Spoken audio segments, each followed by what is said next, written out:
We are starting with Unit 6 today. So Unit 6 is for the bulk of it, going to be genetics. So how things are passed down.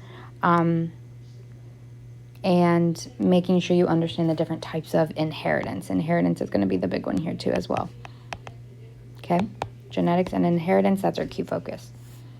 So, what is genetics? Genetics is the study of heredity, and heredity is basically how you get your traits from your parents. All of these traits are basically just characteristics that create you. So your hair color, your eye color, your skin tone, just general like proteins and just different structures that make you, okay? So the big important thing, and this one is going to tie in with some of the other units, so variation. So variation is just making sure that it creates different individuals. So this is why even though you can have a sibling, you don't look alike. You have the same parents who pass down the same traits, but because of variation and the differences that they get, it's going to create a different... Sorry, let me change the pen. It creates a difference between you and a sibling, so we're not all identical and all the same. So remember, sexual reproduction, 2 parents.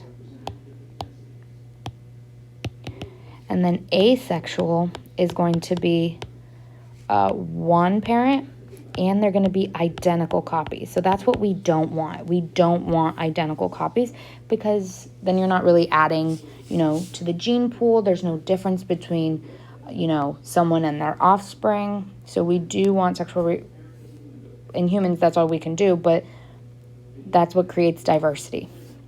Okay, so this entire chart, the entire thing is called a karyotype. So your karyotype is basically just this table that lays out all of your chromosomes. Chromosome 1 is always the biggest, and then your chromosome 22nd is always going to be the smallest, so they just get smaller as you go. Looking at someone's karyotype, you can see some general things. So like here, for example, chromosome 23 is our sex cells.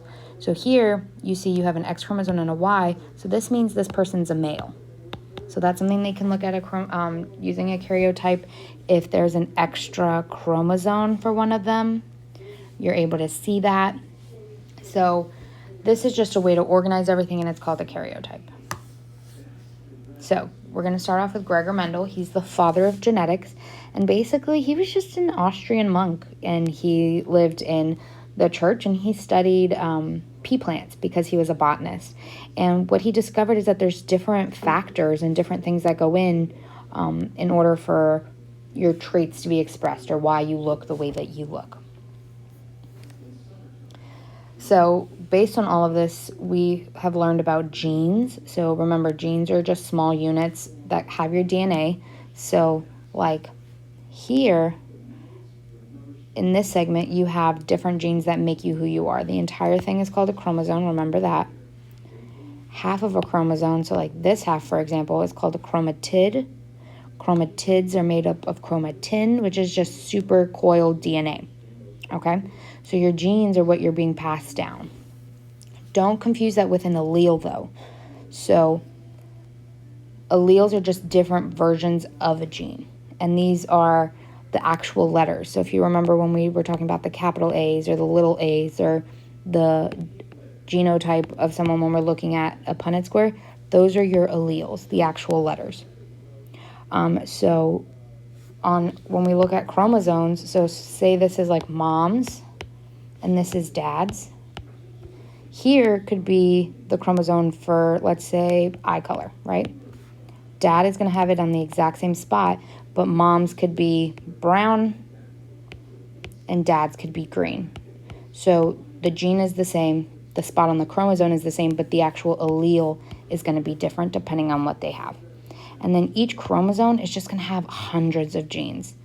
It's just filled with it. Okay? So how do we get this? So we'll talk about this more when we go over the other units. But basically, hopefully you remember your parents have gametes or sex cells. So your dad has a sperm, mom has an egg. They're going to come together, and the sperm is going to fertilize the egg, and that's called fertilization. The fertilized egg is called a zygote, okay? So zygotes zygotes, we'll talk about this again when we get into the cell cycle, is diploid. So remember, this has 2 sets of chromosomes. So for a human, that is 46 chromosomes, but your gametes, so the sperm or the egg, is going to have 23 chromosomes. So when you add 23 from mom and 23 from dad, that is how you get the 46 that makes you up. And in these, the sperm and the egg, that's where they're going to pass down their traits to you. So in Mendel's experiment, there's a photo further down in the PowerPoint, so we'll definitely go over that as well. But basically, he used pea plants and he mated them, or he crossed them, and he was able to determine that there is a dominance in a certain gene, in some traits, and another gene that isn't as strong. So the dominant one is always going to be expressed when it's present, while the other one won't be. So he took some plants, he crossed them, and then that became our parent generation. So in the parent generation, he basically did asexual reproduction. They were genetic copies identical to the ones that before. So he used, let's say, 1 tall and 1 short plant. He then crossed them together, and he got all tall plants. Even though these were very different, he got all tall plants. This was the first generation, or the F1 generation. He then took these plants and he self-fertilized it, so asexual again, and he got 3 tall and 1 short. Okay, so he realized that there had to be some variance in the gene, so he determined that we all have 1 dominant trait, and there's always going to be a recessive trait for an allele. And the reason why he used plants was because there was only 2 options for each. So the plant was either going to be tall or it was going to be short. The plant was either going to be white or it was going to be purple. The seed was either going to be green or it was going to be yellow. So it was easy to identify, and that's how he determined all of this. So some terms you need to remember: we have homozygous and we have heterozygous. Homozygous just means same letter. Same letter. So that could either be capital A, or little a. So capital A is going to be homozygous dominant, because dominant is represented by a capital letter. And then the little letters, that's going to be homozygous recessive, because they have the lowercase letters. Heterozygous just means you have different ones. So a capital A and a lowercase a. Remember, heterozygous for most cases, unless they tell you, is going to show the dominant trait. Okay, because it has this dominant letter. So your genotype is going to be your alleles, or the actual letters, and then phenotype is going to be physical appearance, what you can see in a photo.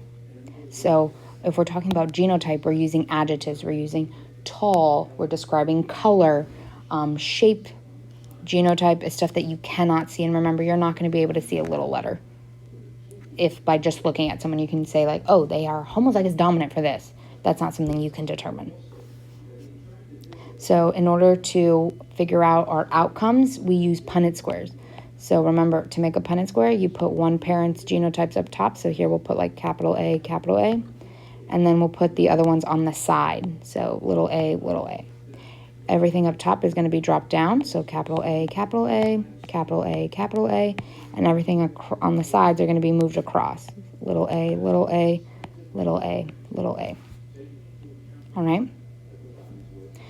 Just common practice, you want to make sure you put your dominant letter first. This is just another photo blown up, so if you can get a better image. This is in practice, so if you need some extra practice, absolutely, we can go ahead and do this. So it says, in roses, red is dominant over white. So write what letter represents the red gene. So here we said red is dominant. So the capital R is going to represent our dominant letter. White is recessive, so it's going to be the little letter. And then we're going to cross these. So everything up top is going to get dropped. So capital R, little r, capital R, little r. And then everything here is going to get moved across. So capital R again, capital R, little r, and then little r. Okay? So when it says describe the phenotype, it says what is it going to look like? So we would have 3 red roses because there are 3 boxes that have a capital R, and dominant will always show if it's present, and 1 white rose. Okay? Just as a rule of thumb and like a quick trick, anytime you cross 2 heterozygotes, so 2 different letters, so like big R, little r, big R, little r, it's always going to give you a 3-to-1 ratio of 3 being the dominant and 1 being the recessive. All right? So a dihybrid cross, we are crossing 2 traits. We are looking at 2 different traits. Okay? So in this case, it's telling you write the genotype for a heterozygous black short tail mouse. So it's telling you it's heterozygous for both traits, so you know it's going to be different letters. So you'll have 1 capital letter, 1 lowercase letter, 1 capital letter, 1 lowercase letter.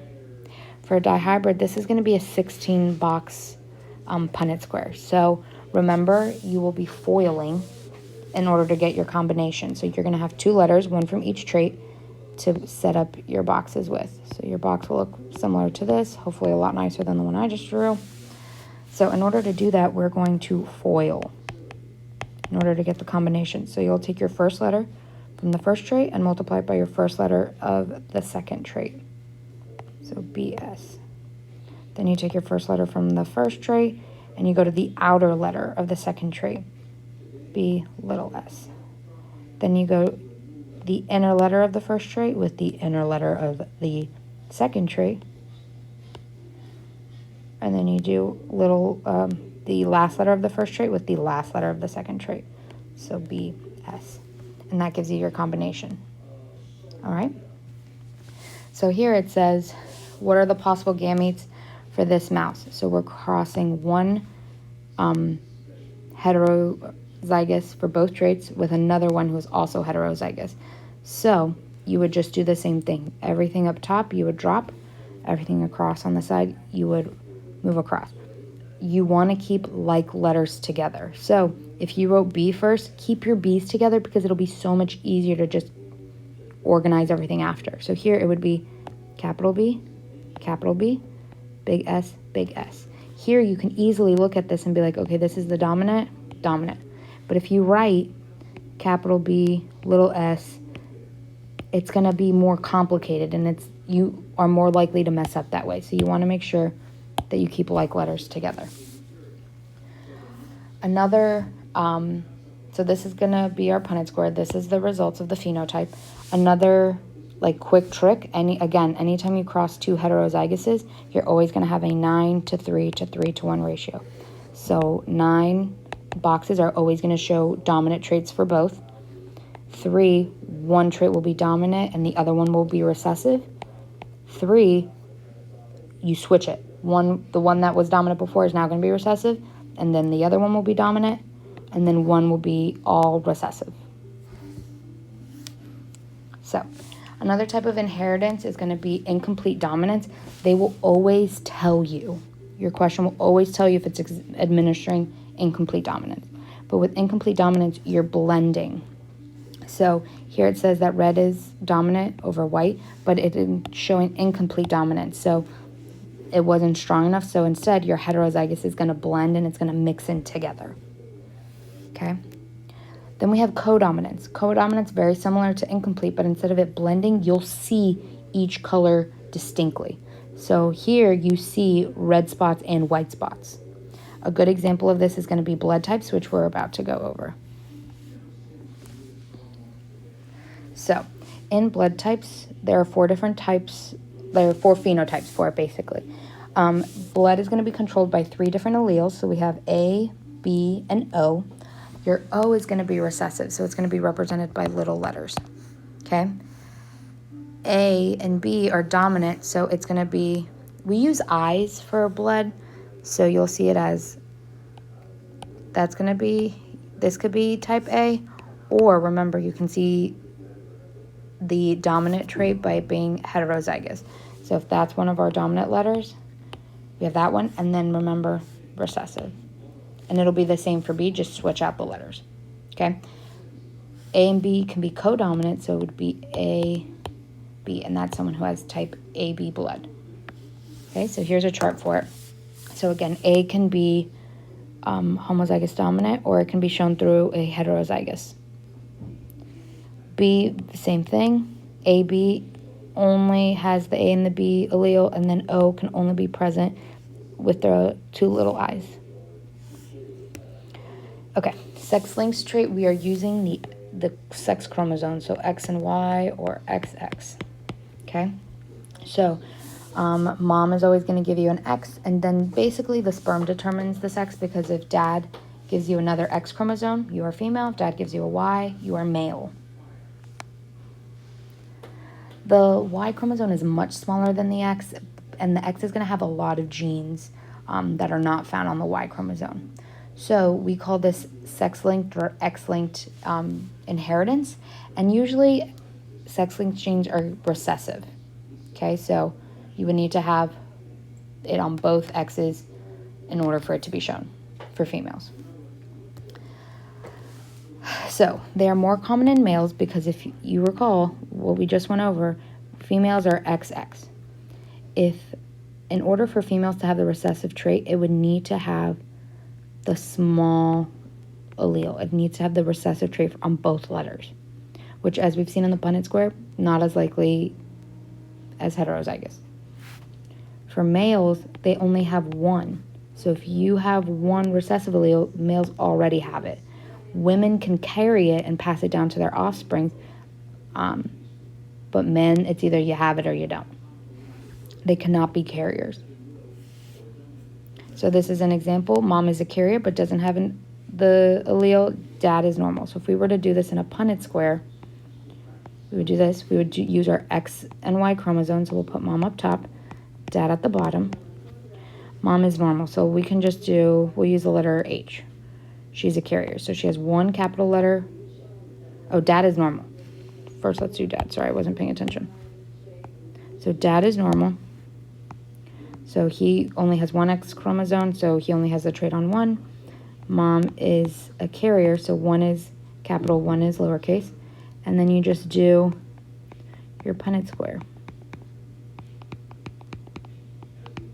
And they wrote it out down here, but not in the Punnett square format, so hopefully this helps you a little bit. So when we look at this Punnett square, the top two are going to be female, the bottom two are going to be male. So you want to make sure you're paying close attention to the question. So if it's telling you how many females have it, you are only looking at two boxes. So your answer will either be 0, 50, or 100%. You can't have a 75% when you're only looking at two boxes, okay? But based on our Punnett square, you end up with one completely normal female, which is this one. You end up with one completely normal male, which is this one. One female who is a carrier because she has the trait, but she has this capital letter that is saving it, basically. And then you have one male who has it, and that's shown here.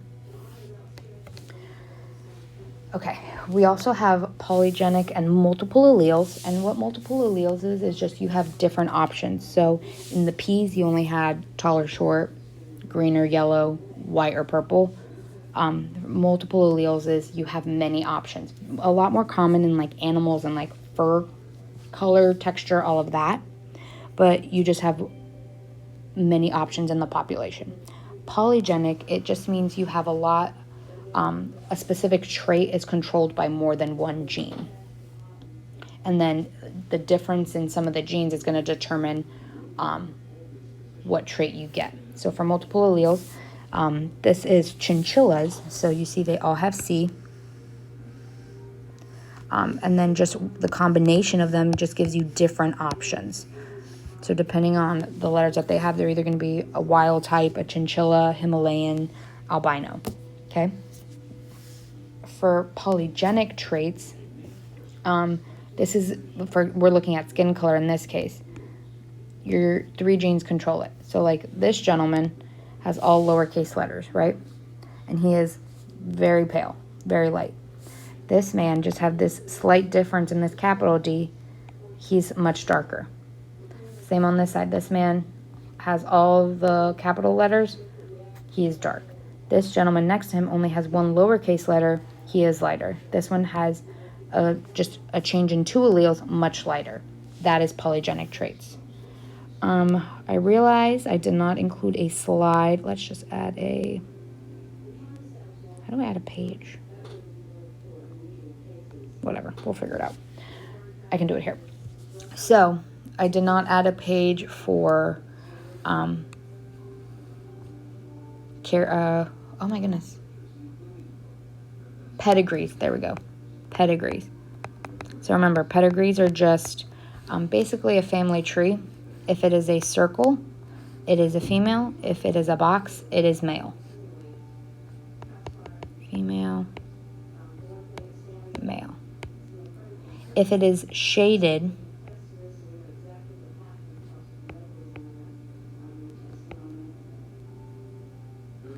they are affected. So they have the trait that they are describing. If it is half shaded,